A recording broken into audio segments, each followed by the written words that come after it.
Well, good afternoon, everyone. So pleased to see you all here, and welcome to all the people who'll be watching eventually.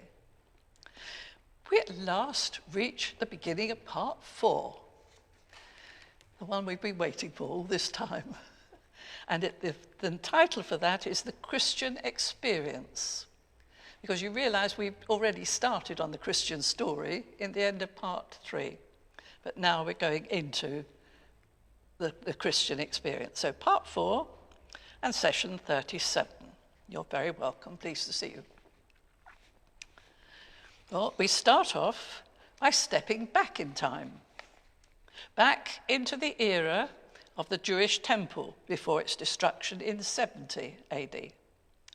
Paul was already dead by then, having been put to death honourably by execution as befitted a citizen of Rome, where he'd been held under house arrest for the previous 2 years, and traditionally on the same day as Peter, who was crucified on a hillside outside the city and now the site of St. Peter's Basilica in the Vatican.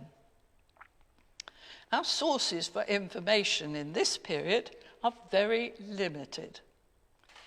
So much was going to be destroyed very soon. We still have Josephus, who, remember, was in Rome, writing the story of the Jews, and he verifies the existence of John Baptist, Jesus, and James, the brother of the Lord. So we know they are historical characters. We have the Roman writer Suetonius, who mentioned in one of his writings the followers of Christus, which is, Christus really. Now, only other source is Paul, and a series of letters, just ordinary correspondence that he wrote to people in the Christian communities he'd founded out in the diaspora. Fortunately, some of these were treasured and shared by those who received them, and eventually copies of them were collected together. And of these, some were subsequently edited. But scholars are convinced that 7 of them are originals, untampered with, unedited, and therefore can be searched for information in the confidence that they genuinely do reflect insights into what Paul taught, even though he wrote to remind them, not initially to teach them, with the single exception of the letter to the Romans. Romans was a carefully constructed essay, the only one he did, written to introduce his teachings to people before he could visit and meet them personally himself. Consequently, we have to glean through these 7 letters to glimpse what Paul had originally taught about Jesus that resulted in the beginnings of Christian communities growing out from the synagogues of the diaspora, and meeting additionally on Sunday evenings in someone's house to celebrate the Eucharist round the dining table. Now, if you tried to find the information for yourself, as I suggested last time, I hope you were surprised by how little Paul wrote about the man Jesus. What did he say? Born of a woman. And he didn't even give his mother's name. Just that. And that's in Galatians 4, verse 4. The other one was when God had exalted him to the resurrection, whereupon he was then given the titles Christ and Saviour, and this was the essence of Paul's teaching. The resurrection was the key to everything else. The only other mention was a reminder to the people of Corinth, remember what I taught you of how the Eucharist began. But that's the only other mention of Jesus before he was arrested and crucified. Well, Paul used his letters not only to remind people of what he had taught them, but also to elaborate his own teaching as he further reflected on the meaning of the resurrection. And as he wrote to the Corinthians in the second letter, once we knew Jesus from a human point of view, but now no longer. To the Philippians, Paul wrote that he personally longed to die and be with Christ. But he said, to remain in the flesh is more necessary for all of them. And he then added the wonderful poem of praise in chapter 2, that although Jesus was pre-existence, having been raised to the level of the Godhead, being in the form of God, he had humbled himself to the world of nature and suffered a horrible human death. But now, fully exalted by God, every knee should bend and every tongue confess him that Jesus Christ is Lord, to the glory of God the Father. But in Paul's careful essay that he wrote to the Romans to introduce his teaching before he could visit them, he declared that Jesus was Son of God with power by his resurrection, and also that God had put him forward as a sacrifice of atonement by his blood, as he'd been handed over to death for our trespasses and raised for our justification, and that Christ, Lord of both the dead and the living, was a free gift from God. Paul, like his contemporaries, believed that the end of the world was imminent, any time now.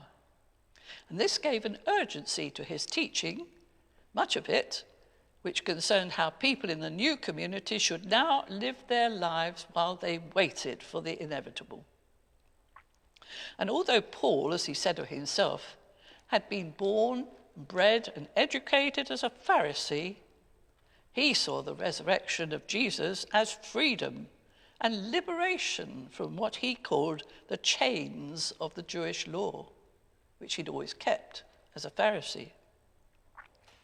Well, his teaching touched the hearts not only of the Jews in the synagogues of the diaspora, but also many of the Gentile God-fearers who worshipped with them, week by week, attracted by the monotheism. When Paul offered baptism into the new communities of the resurrection, he baptized all who asked for it, be they Jew or Gentile, regardless of what the people in Jerusalem did and subsequently did say. We must always remember when reading Paul's letters to various people that he was writing a particular letter to particular people. He wasn't writing scripture at all.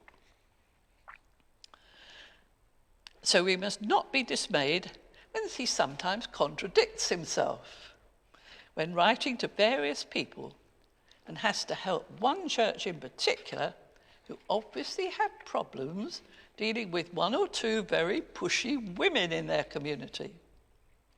His specific instructions to the church in Corinth were an attempt to help them cope with their particular circumstances, rather than issuing edicts about all women in churches everywhere. We must also be very ready to acknowledge Paul's white-hot anger when he wrote about Peter's behavior in Antioch. That's in Galatians 2, when Peter had wavered between Paul's insistence on the inclusiveness of all who were baptized, gathered at the dining and therefore the Eucharistic table, and the persuasiveness of people's fellow Jews who'd popped up from Jerusalem, who'd reminded him of the Jewish custom and persuaded him not to eat with the Gentiles, be they Christian or not. Paul was very angry. That's putting it mildly. Please remember, too, that none of these people had any idea that they were at the beginning of what would become a new religion. They believed that the resurrection of Jesus had ushered in the complete fulfillment of all the Jewish hopes and expectations of God's promises made to them ever since the time of Abraham. But of course, this meant the liberal view of 2nd Isaiah, that all peoples in the world would come to worship the one and only God of the whole universe. Paul was certainly the first, sorry, where have we got to? I've lost this, sorry.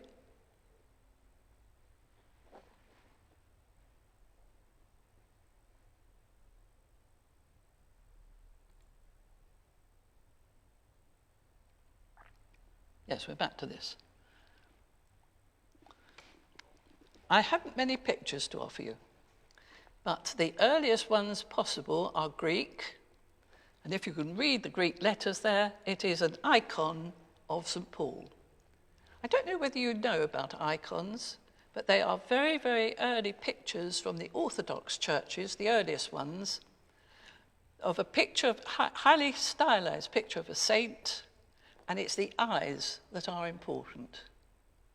You look at the icon, you look at the eyes, and you see right through the eyes to what the person is thinking. That's the idea of an icon, and they are very, very early stylized pictures of these early saints, whereas we don't have any contemporary ones. Goodness me.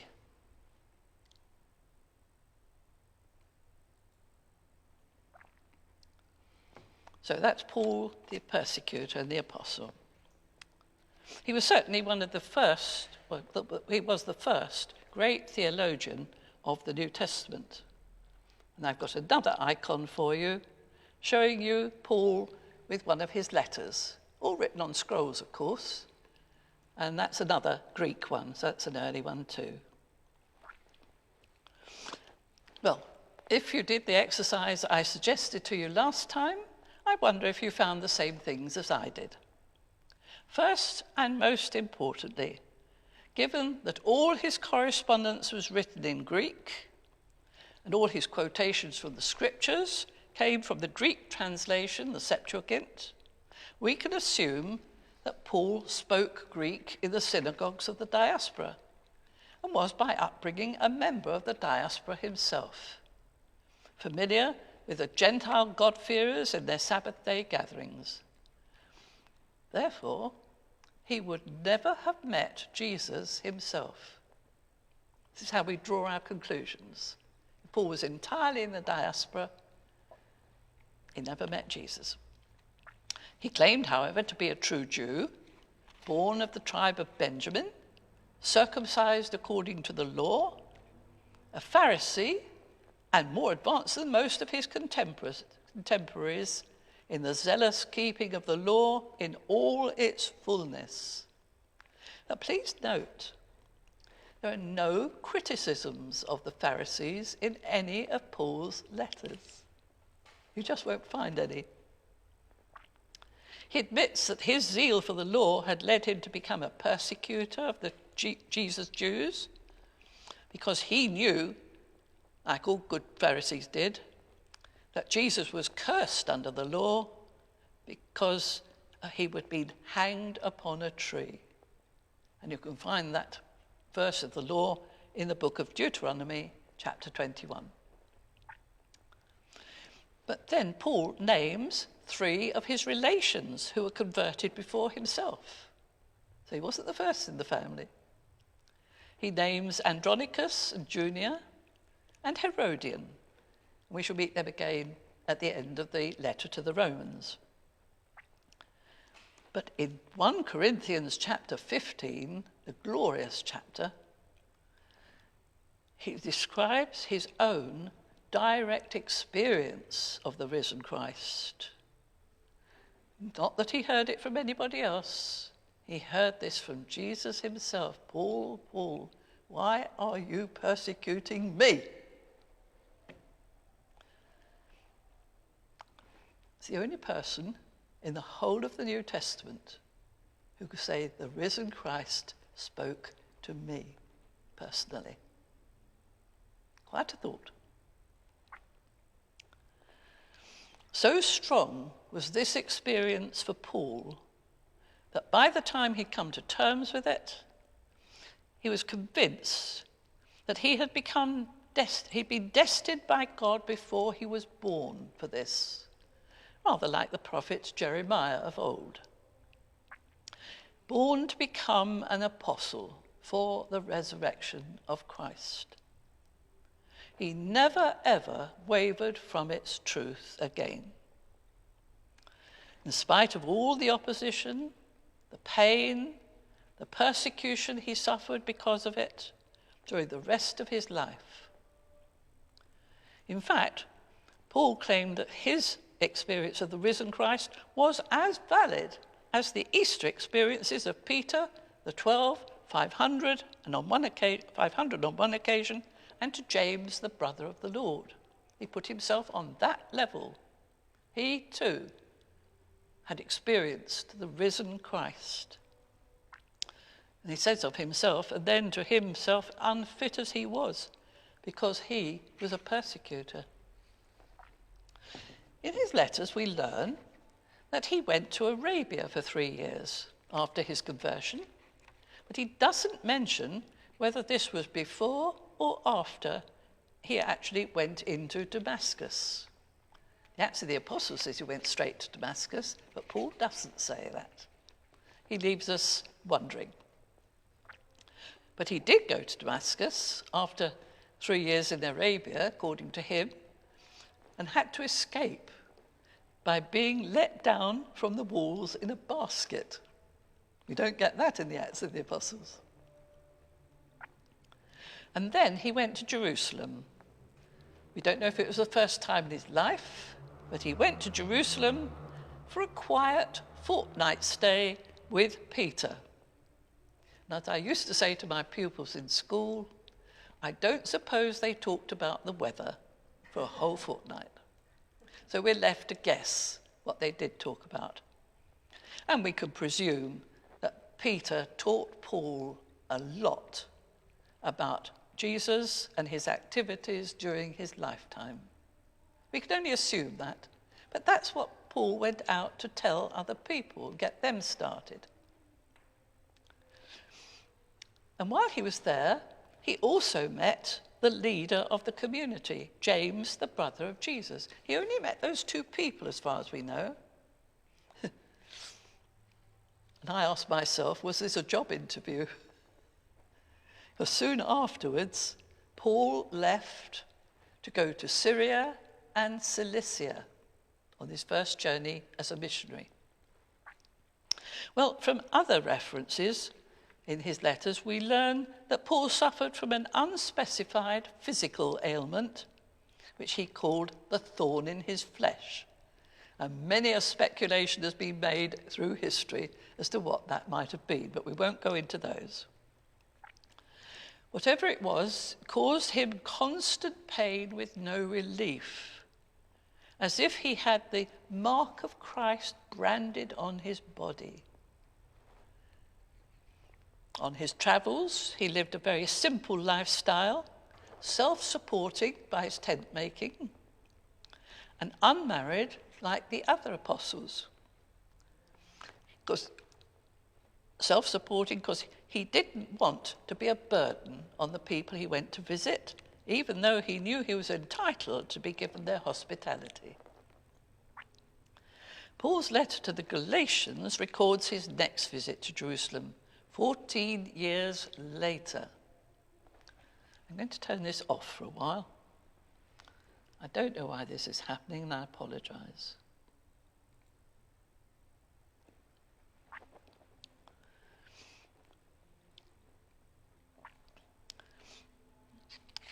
"14 years later, he went to Jerusalem again in private, not meeting the Jerusalem community who knew that he'd been a persecutor. These were private meetings. But Barnabas and Titus were there with him from his first missionary journey. Now, he went to justify his position, which had alarmed the church pillars in Jerusalem, Peter, John, and James, the brother of the Lord, when they heard that Paul had baptized uncircumcised converts into the new community. It was resolved amicably, with the right hand of fellowship, says Paul.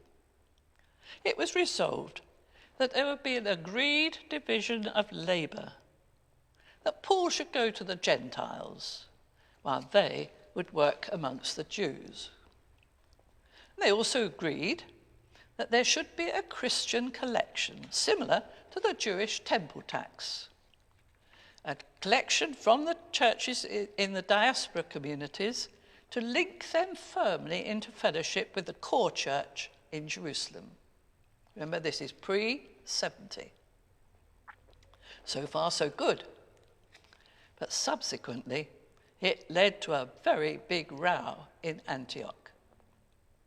Antioch in the north of Syria, you remember.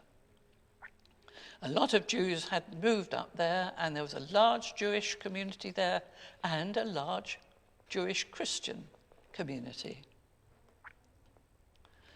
But when Paul arrived, he found that Peter, who'd been with them, had been persuaded to give up eating with all the Christians and return to the Jewish custom of not eating with Gentiles, not even when they'd all become Christians. Paul was furious, and that's putting it very mildly. The row over circumcision or not before baptism was blown wide open in Antioch, raising the question, did salvation come through the law, still bound by its chains? Or was it the breakthrough to the new freedom for all believers, be they Jew or Gentile? "O foolish Galatians," he wrote, "the Spirit has transcended the law of Moses." As if they couldn't work that one out for themselves. Well, Paul was always aware of the danger that this row could alienate his communities in the diaspora with the original core in Jerusalem and Judea. His solution was to agree readily to their idea of a church collection from the diaspora communities and sent to Jerusalem as a sort of membership fee. We belong. And he worked consistently at this wherever he went, and more and more, as more and more churches came into being. That collection was all important for Paul. Well, there's a lot more we wish that Paul had told us about himself. Did he, as Luke suggests in the Acts of the Apostles, ever sit at the feet of Gamaliel? Or did he watch the stoning of Stephen? Did he make 3 missionary journeys? And so on. The Acts of the Apostles gives us much more information about Paul, but we have to ask, being scholars as we are, how accurate are its details? But that will wait. Next, what did Paul tell us of the earthly life of Jesus? The answer is, as I've already told you, hardly anything. He made the point that Jesus had been born human of a woman, and then in reproof, he sternly reminded the Christians at Corinth of what he had taught them, how Jesus had instituted the Eucharistic liturgy on the night before he died. We must remember, however, that he would have made few converts if he hadn't originally taught them a lot more about Jesus' activities and teachings before he left them to carry on without him. But he didn't write all this down for us. It means we shall have a lot more searching to do when we meet the later gospel writers. Well, more of Paul's teaching about Jesus in his letters go beyond reminding them to yet more teaching about the meaning and the implications of the resurrection. Paul, as I said before, is certainly the first of the great theologians of the new Christian communities. The second one at the very end of the New Testament period. Pardon me. Anyway, Paul was the first of these theologians. So taking all the facts and his meditations, he draws out the implications of what this all means. He wrote that Jesus had been declared to be the Son of God with power by his resurrection from the dead, that he'd been handed over to death for our trespasses and raised for our justification. All this in Romans. Jesus is now Lord of both the dead and the living, and so on. It's worth noting that he doesn't write anything about Peter's denials of Jesus, or about an empty tomb, or resurrection appearances to the women, or to the 12 on Easter night. He doesn't mention anything about the walk to Emmaus, or the ascension after 40 days. And certainly there's no hint of a virgin birth. Have to remember all these things. But he does write, however, that Jesus was the wisdom of God, picking up that great theme from the Old Testament. It had many resonances throughout the gospel writers to come. Jesus, the true wisdom of God. It came to its climax in the fourth gospel by the second great theologian of the New Testament. Now, the last question I set you was more of a chatty enterprise. Who does he mention in his letters as he sends messages from one to another and place to place? Because these tell us who were in the early communities. We have no other means of knowing. Paul often mentions members of his team moving from place to place, and he mentions Timothy and Silvanus most frequently, and also Titus. He gives the impression that he would send his team ahead of him and visit when they said the time was right. Or he would send them back to one of his communities to find out how they were doing and thus to get news of them, which could then prompt him to write a letter. He tells of Chloe in the church in her house in Corinth, who wrote to him of her concerns about different factions developing amongst their community. And he certainly wrote to all of them about that. He mentions his first convert in Achaia,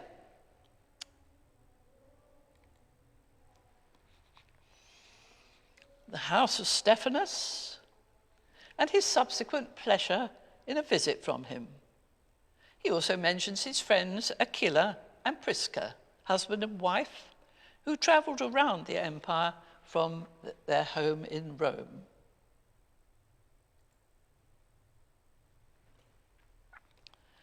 When he was goaded to stand up for himself, he wrote of all the hardships he had suffered and mentioned at least 5 times receiving the 40 lashes. 5 times. One was usually enough to kill anybody.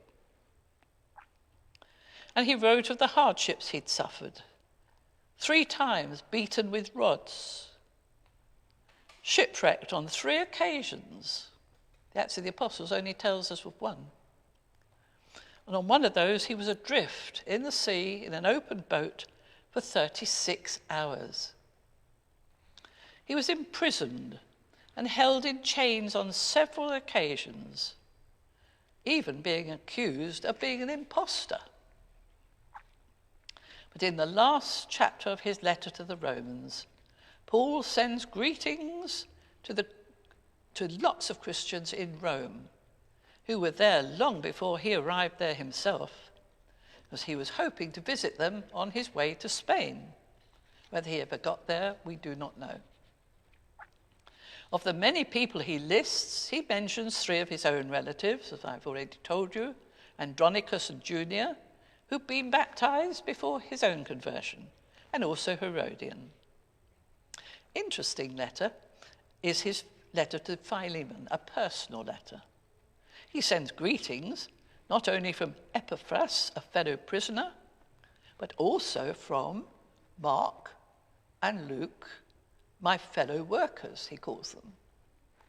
But we must not jump to exciting conclusions by the mention of those names. They were quite popular names in the first century of the Christian era, but these names do conjure up speculations and possibilities in our trying to put pieces of information together and come up with answers. Well, these typical greetings are to be found in all the letters ascribed to Paul, apart from the 7 that we've been concentrating on this afternoon. So we're left with the feeling that there were lots and lots of vibrant Christians in the diaspora, all in touch with each other. It's a wonderful atmosphere to think about. But of course, the disaster of 70 would and did alter all of this. But that's for next time. 38, after 70 AD, and we find out what happened to the Christians after the destruction of Jerusalem. So, look forward to seeing you again next time. Thank you for coming today. Goodbye.